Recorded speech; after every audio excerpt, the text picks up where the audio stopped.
और आपको सीधे लिए चलते पीएम मोदी के कार्यक्रम में, जहां वो बातचीत कर रहे हैं देवघर में रोपवे में हुए हादसे को लेकर जाबाजों से बातचीत। मैं डीजी एनडीआरएफ आदरणीय प्रधानमंत्री महोदय का इस वर्चुअल सम्मेलन में हार्दिक स्वागत और अभिनंदन करता हूं। इस सम्मेलन में उपस्थित अन्य महानुभाव, माननीय गृह एवं सहकारिता मंत्री श्री अमित शाह, गृह सचिव Shri Ajay Kumar Bhalla, chief of army staff general MM Naravane, chief of air staff air chief marshal VR Chaudhari, मुख्य सचिव झारखंड श्री सुखदेव सिंह, डीजी झारखंड श्री नीरज सिन्हा और डीजी आईटीबीपी श्री संजय अरोड़ा का भी मैं हार्दिक स्वागत करता हूं। प्रधानमंत्री महोदय, इस सम्मेलन में आपके समक्ष त्रिकुट रोपवे हादसे में बचाव अभियान में हिस्सा लेने वाले सभी NDRF, Indian air force, Indian army, ITBP और जिला देवघर झारखंड के सभी बहादुर साथी उपस्थित हैं। त्रिकुट पहाड़ देवघर शहर से तकरीबन 24 किलोमीटर दूर है, जहां एक ropeway cable car system operational है। दिनांक 10 अप्रैल 2022 को कुल 20 केबल कार 76 यात्रियों के साथ संचालित हो रही थी। तभी शाम को अचानक तकनीकी खराबी हुई, जिसके कारण रोपवे की रोप वायर केबल कार की पुली से नीचे उतर गई। इस कारण एक केबल कार रोपवे से उतरकर नीचे गिर गई तथा बाकी की केबल कार अपनी जगह पर रुकी रही और यात्री फंस गए। जिला प्रशासन ने प्राथमिक कार्रवाई के बाद शाम तकरीबन 17:20 बजे एनडीआरएफ को रिक्विजिशन किया। एनडीआरएफ की एक टोली देवघर में स्थित है। उस टोली ने त्वरित कार्रवाई कर शाम 18:35 बजे घटनास्थल पर राहत और बचाव कार्य पुलिस और पब्लिक के बहुत से बहादुर साथियों के साथ शुरू किया। इस राहत व बचाव कार्य के दौरान 8 केबल कार में फंसे 28 यात्री को घटनास्थल से ही उसी दिन रेस्क्यू कर लिया गया था, लेकिन दुर्भाग्यवश एक महिला की अस्पताल में मृत्यु हो गई। रात भर एनडीआरएफ व जिला प्रशासन के कार्मिक केबल कार की मेंटेनेंस ट्रॉली, ड्रोन व दूसरे मैनुअल तरीकों से 12 केबल कार में फंसे यात्रियों के राहत व बचाव कार्य में लगे रहे। घटनास्थल पहाड़ी, पथरीला एवं दुर्गम होने की वजह से रात में रेस्क्यू संभव नहीं हो सका। घटना की तीव्रता के मद्देनजर दिनांक 10 अप्रैल 2022 को रात्रि में ही एनडीआरएफ की एक और टीम बटालियन कमांडेंट के नेतृत्व में पटना से घटनास्थल तक पहुंच गई। साथ ही रांची से आईटीबीपी की एक टीम रात में तथा आर्मी की एक टुकड़ी 11 अप्रैल की सुबह घटनास्थल तक पहुंचकर राहत कार्य में जुड़ गई। 11 अप्रैल को ही एनडीआरएफ के डीआईजी दिल्ली से तथा रांची से एयरफोर्स की एक टीम हेलीकॉप्टरों के साथ बचाव दल के साथ देवघर पहुंच गई।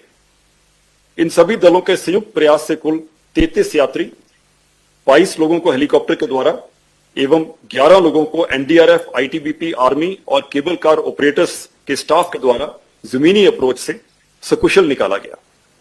शाम को इस बचाव कार्य के दौरान एक दुखद हादसा हुआ, जिसमें एक व्यक्ति की हेलीकॉप्टर से गिर जाने से मृत्यु हो गई। 12 अप्रैल 2022 की सुबह बचाव कार्य को पुनः आरंभ कर बचे हुए 14 लोगों में से 13 को हेलीकॉप्टर से द्वारा सकुशल रेस्क्यू किया गया। वे एक महिला को सभी संभव प्रयासों के बाद भी नहीं बचाया जा सका। इस प्रकार दिन और रात की अत्यंत विषम परिस्थितियों में NDRF, Indian air force, army, ITBP और जिला प्रशासन देवघर के कार्मिकों ने संयुक्त रूप से तकरीबन 48 घंटे राहत और बचाव कार्य करते हुए कुल 76 में से 73 लोगों को सकुशल बचाया। इस पूरे अभियान को गृह मंत्रालय और एनडीआरएफ हेडक्वार्टर्स द्वारा 24/7 मॉनिटर किया गया तथा समन्वय बनाते हुए ऑपरेशन को अंजाम दिया गया। अब मैं माननीय गृह एवं सहकारिता मंत्री श्री अमित शाह जी से विनती करता हूं कि अपना संबोधन करें।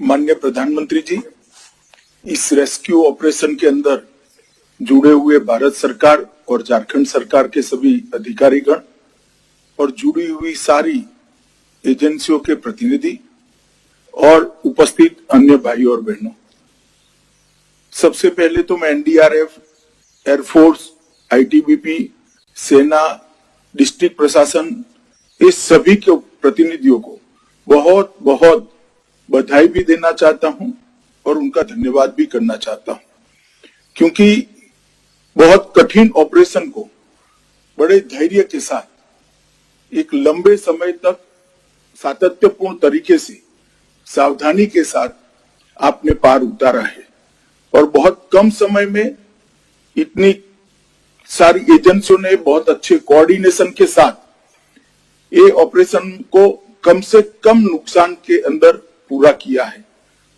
पूरे देश की सांसें अधर में लटकी हुई थी जब त्रिकुट की पहाड़ी पर इतने सारे यात्री फंसे हुए थे, परंतु 2 दिन लंबे इस ऑपरेशन को धैर्य और कुनेह के साथ आप सभी ने बहुत अच्छे तरीके से पूरा किया है। इसके लिए आप सभी अभिनंदन के अधिकारी हैं और जो लोग बचकर आए हैं इसको भी मैं बहुत बहुत बधाई देना चाहता हूं। ये सबकी साझी सफलता है। मैं ये निश्चित कहना चाहूंगा कि 2014 के पहले इस देश में आपदा प्रबंधन के दृष्टिकोण के अंदर मूलभूत परिवर्तन आया है। 2014 के पहले आपदा प्रबंधन का दृष्टिकोण केवल रिलीफ आधारित दृष्टिकोण था। नरेंद्र मोदी जी के प्रधानमंत्री बनने के बाद 14 के बाद आपदा प्रबंधन के दृष्टिकोण के अंदर मानव जीवन को बचाने का दृष्टिकोण अहमियत में आया और ढेर सारी एक्सरसाइज के बाद आज एनडीआरएफ, एसडीआरएफ, डिस्ट्रिक्ट कलेक्टर और गांव तक ये पूरी ऐसी हायरार्की का निर्माण हुआ है जो कठिन से कठिन आपदा के समय एक मुश्त होकर इनके अभ्यास के आधार पर कोऑर्डिनेट तरीके से काम करती है और लोगों को बचाने के लिए हर समय अहरनिश तैयार रहती है। और ये त्रिकुट हादसा इसका बहुत बड़ा जीवंत उदाहरण है। बहुत कम समय के अंदर एनडीआरएफ, एसडीआरएफ, आईटीबीपी, सेना, डिस्ट्रिक्ट प्रशासन, पुलिस प्रशासन सब ने कोऑर्डिनेशन के साथ अपने अपने रोल निभाते हुए एक कठिन से कठिन ऑपरेशन को सफलतापूर्वक समाप्त किया। मैं मानता हूं हम सब के लिए ये आने वाले दिनों के लिए और सघनता के साथ कोऑर्डिनेशन का और ट्रेनिंग की प्रेरणा देने वाला ये हमारा साझा ऑपरेशन था और एक उदाहरण भी है।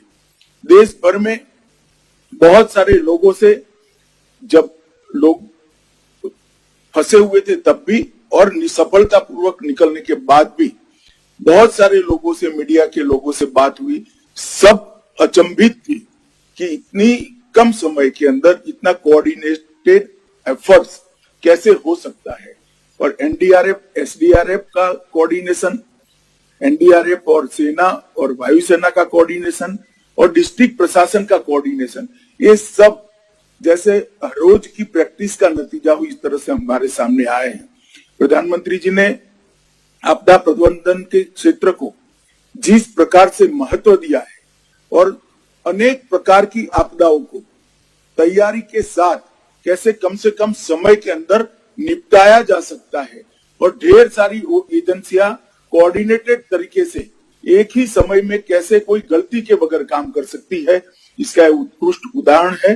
मैं फिर से एक बार जो लोग बचकर आए हैं उनको बहुत बहुत शुभकामनाएं देता हूं और प्रधानमंत्री जी के नेतृत्व में ये जो हमारा एक आपदा प्रबंधन के क्षेत्र में एनडीआरएफ से लेकर गांव तक एक टीम बना है, वो सभी टीम के सदस्यों को और सभी इनकी ट्रेनिंग के साथ जुड़े हुए लोगों को बहुत बहुत बधाई देना चाहता हूं। धन्यवाद। आपके संबोधन के लिए धन्यवाद सर। आपने इतना प्रोत्साहित किया है हमें उसके लिए भी धन्यवाद। अब मैं आदरणीय प्रधानमंत्री जी से संबोधन के लिए प्रार्थना करता हूं। हमारे साथ जुड़े गृह मंत्री श्री अमित शाह, सांसद श्री निशिकांत दुबे जी, गृह सचिव, chief of army staff, chief of air staff, DGP Jharkhand, DG NDRF, DG ITBP, स्थानीय प्रशासन के साथी, हमारे साथ